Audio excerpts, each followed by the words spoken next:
देखिए, सबसे महत्वपूर्ण विषय है आज के समय में, वो है रसोई गैस और कमर्शियल गैस। उसकी बढ़ी हुई रेटें, और बढ़ी हुई रेट के बावजूद भी अघोषित कटौती, रोक, कोई ऑर्डर नहीं है। आप समझ सकते हैं, राजस्थान जहां पर्यटन की दृष्टि से अपना अहम स्थान रखता है, वहां इतने होटल रेस्टोरेंट बने हुए हैं। उन सब लोगों को कल से ही कमर्शियल सिलेंडरों की आपूर्ति रोक दी गई है। कोई ऑर्डर नहीं है। पहले तो आपने लगभग 120 रुपये बढ़ा दिए 2 दिन पहले ही, और अब जो है आपने सप्लाई रोक दी बिना ऑर्डर के ही। तो ये इमरजेंसी कैसे हालात क्यों पैदा करना चाह रहे हैं? आज पूरी जनता जो है सरकार की तरफ देख रही है। अपने आप में बहुत बड़ी बड़ी बातें करने वाले लोग, आज मंत्री जवाब दे रहे थे कि अंतर्राष्ट्रीय बाजार के अंदर कच्चे तेल की कीमतें बढ़ रही हैं, इसलिए रेट बढ़ाए हैं।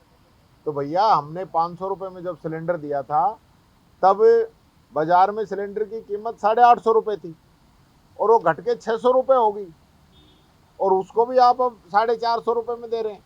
तो वो जो गैप था, उसका लाभ भी तो जनता को मिलना चाहिए था। आज ये कच्चे तेल की बात कर रहे हैं। कांग्रेस के समय में जो कच्चा तेल आता था, वो लगभग $125 प्रति बैरल तक पहुंच गया था। उसके बावजूद भी हम लोगों ने सस्ता तेल जनता को दिया, और आज वो कीमतें एक बार तो $30-35 प्रति बैरल तक आ गई थी। उसका लाभ इन लोगों ने जनता को नहीं दिया। तो ये क्या बात हुई? अंतर्राष्ट्रीय बाजार से अगर आप इसकी तुलना करते हो, तो जब रेट कम होते हैं तब उसका लाभ भी जनता को मिलना चाहिए, और जब रेट बढ़ते हैं तो महंगाई की मार जनता क्यों झेले? सरकार को कदम उठाने चाहिए, सरकार को जनता को राहत देनी चाहिए। हमारे समय में भी कई बार ऐसी स्थिति बनी, तो सरकार ने अपनी तरफ से सब्सिडी देके आम जनता को महंगाई की मार से बचाने का काम किया था। यहाँ तो कोई जवाब देने वाला नहीं। मुख्यमंत्री जी स्वयं उस समय सदन में मौजूद थे और चले गए, कोई जवाब नहीं दिया। मैंने क्वेश्चन आवर में भी इस मामले को उठाया था, उसके बाद अमित चाचान जी ने इस मामले को उठाया है, लेकिन सरकार जो है जवाबों से बचती है, कोई जवाब ही नहीं देना चाहती। दूसरा, आदर्श कोऑपरेटिव सोसाइटी का जो मामला है, जिसमें लगभग 22 लाख लोगों के 14,000 करोड़ रुपए फंसे हुए हैं, वो सोसाइटी के लोगों की अब स्थिति ये है कि सरकार उनको ही बचाने का काम कर रही है। जो लो फर्म है, जिसके एडवोकेट हैं, जिनकी अब सरकार जिनसे पैरवी करवा रही है, वो तो 18-19 से इनके जो सह आरोपी हैं उसकी पैरवी कर रहे हैं। तो वही पक्ष के वही विपक्ष के। और सबसे महत्वपूर्ण बात, जब ईडी ने इनकी संपत्तियां अटैच कर दी, तो लिक्विडेटर उनको औने पौने दामों में बेचने में लगा हुआ है। तो जनता का तो जो कुछ उम्मीद भी है कि इनकी प्रॉपर्टी बेच के कुछ मिल जाएगा, तो वो भी ये लोग खत्म कर देंगे। बिना ईडी की परमिशन के बेच रहे हैं। तो ये बहुत गंभीर विषय है। वो प्रॉपर्टी ऐसे बिक नहीं सकती। जनता का पैसा वापस मिलना चाहिए। जो जीरो टॉलरेंस की बात कर रहे हैं, भ्रष्टाचार मुक्त की बात कर रहे हैं, तो सबसे बड़ा भ्रष्टाचार हो रहा है इसके अंदर। जांच कराएं, कौन से वकीलों की इन्होंने वहां पे नियुक्ति की है, कौन वकील पक्ष के हैं, कौन से विपक्ष के हैं, कौन लोग हैं जो इनकी पूरी जो है संपत्ति को औने पौने दाम में, चौथे चौथे हिस्से के अंदर जमीनों को बेच रहे हैं। एक गुजरात के रिटायर्ड आईएएस अधिकारी हैं, उनको लिक्विडेटर बना रखा है। उनकी क्या जिम्मेदारी है? वो तो पार बोलेंगे। मरेगी जनता। 22 लाख लोग हैं, 22 लाख पीड़ित हैं, 14,000 करोड़ का घोटाला है। इसी प्रकार से संजीवनी घोटाला था, उसमें भी यूं ही लिपापोती कर दी, ऐसे इसमें कर देंगे। गरीब जनता बेचारी परेशान होती रहे। इन लोगों की मंशा साफ नहीं है। 200 लोगों ने संगठित रूप से गिरोह बनाकर 125 जो है फर्जी कंपनियां बनाई, और सैकड़ों एफआईआर उन पे दर्ज हैं। वो चाहते हैं कि सारी एफआईआर हमारी एक साथ सुप्रीम कोर्ट में आ जाएं, और एक ही फैसले में सभी मुकदमों में हम बरी हो जाएं।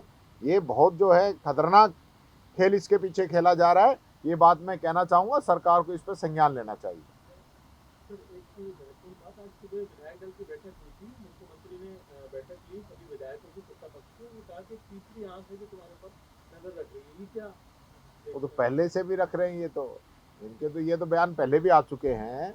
उस समय तो ड्राइवरों पे भी ये शक जता रहे थे। इन्होंने अपने मंत्रियों पे खुद जो है सरकार के कैबिनेट मंत्री किरोड़ीलाल मीणा जी आरोप लगा चुके हैं कि मेरे ऊपर नजर रखी जा रही है। लेकिन आपके भी नेता बार बार इस चीज को कह चुके हैं कि कहीं वापस से फोन टैपिंग वाली ऐसी स्थिति तो नहीं आ गई है, या नजर रखी जा रही है, या आपको लगता है किस तरीके से जो चीजें चलती हैं, क्योंकि आपके नेताओं ने बयान दिया किसने?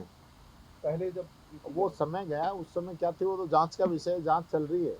लेकिन आज जिस प्रकार से चल रहा है वो सब लोग जानते हैं कि सरकार की मंशा क्या है। मैं चाहूँगा कि इन विषय पे न जाके, आज सिलेंडर का बहुत बड़ा मुद्दा है, इशू है, हमें सिलेंडर पे बात करनी चाहिए। कमर्शियल सिलेंडर की जो है रोक जो लगाई है वो हटानी चाहिए, और जो पैसे बढ़ाए वो कम किए जाने चाहिए। नष्ट करवाया हर ब्रांड का नकली माल चल रहा है, सरकार की मिली भगत है, आंखें बंद कर रखी है, कोई कार्रवाई नहीं कर रहे। हजारों मामले ऐसे हैं जिनके सैंपल फेल हो चुके हैं, अनसेफ पाए गए हैं, लेकिन कार्रवाई नहीं हुई। यानी अरेस्ट कितने लोगों को किया है? सिर्फ गए, झूठे साची कार्रवाई की और पनीर और दूध को फिकवा दिया और कह दिया कि हमने कार्रवाई कर दी, उससे काम। सलाखों के पीछे कितने लोगों को डाला है। इस कानून को भी और कड़ा करने की जरूरत है। आज ये चीज तो हमें तो समझनी पड़ेगी ना कि आज हमारे देश के अंदर दूध की जितनी खपत है उतनी हमारे पास भैंस और गाय और बकरी है ही नहीं, तो इतना दूध कहाँ से आ रहा है? ये तो सब समझ रहे हैं, लेकिन आंख बंद कर रखी है। मैं कहना चाहूंगा, कोई भी देश मजबूत जब माना जाता है जब उसकी जो संवैधानिक संस्थाएं हैं वो मजबूत रहे। आज चाहे ईडी हो, इनकम टैक्स हो, सीबीआई हो, चुनाव आयोग हो, इन सब पे लगातार उंगली उठ रही है, और इनकी जो क्रेडिबिलिटी थी वो धीरे धीरे कमजोर हुई है। कमजोर नहीं होनी चाहिए, जनता का विश्वास उस पर रहना चाहिए। आज हम कोई भी बात करें, चुनाव आयोग जिस प्रकार से चुनाव के कार्यक्रम जारी करता है, एसआईआर की प्रक्रिया आपने जारी कराई, राजस्थान में अभी जरूरत नहीं थी, आपने एसआईआर करा दिया। एसआईआर हो गया तो सरकार कह रही है कि हम पुरानी वोटर लिस्ट से चुनाव कराएंगे। तो ये क्या है? ये आप जब किसी ने डेट बढ़ाने की बात नहीं की, आप अचानक जो है चुनाव आयोग जो है एसआईआर प्रक्रिया की डेट बढ़ा देता है। किसने डिमांड की थी? कौन सा काम पेंडिंग रह गया था? क्या पेन ड्राइव जो वहां से भेजी थी उसका काम पेंडिंग रह गया था? तो मैं समझता हूं ये स्वतंत्र एजेंसियां हैं, इनको निष्पक्ष रहना चाहिए। इन पे जो उंगली उठ रही है ये पूरे देश के लिए, हम सब के लिए घातक है, और केंद्र सरकार इसके लिए दोषी है। वो बार बार इस प्रकार का काम करती है कि ये स्वायत्त शासी संस्थाएं जो है निष्पक्ष नहीं रह पाती, इन पे कहीं ना कहीं प्रेशर डलता है।